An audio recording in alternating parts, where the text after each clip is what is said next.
kayo.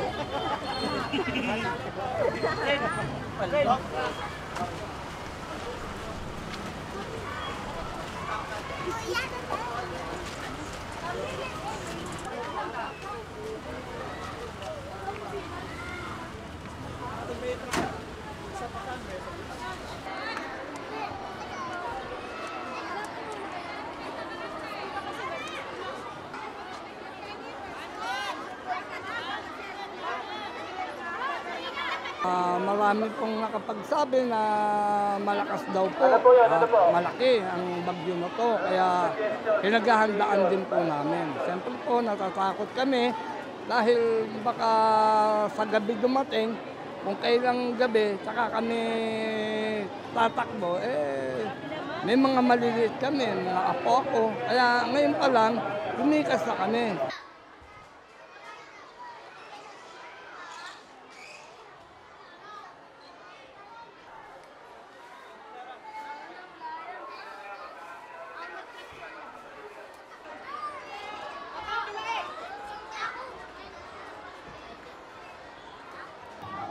Okay naman po. Wala namang ano. Kahit papaano, ano na lang po para sa kaligtasan ng mga anak ko.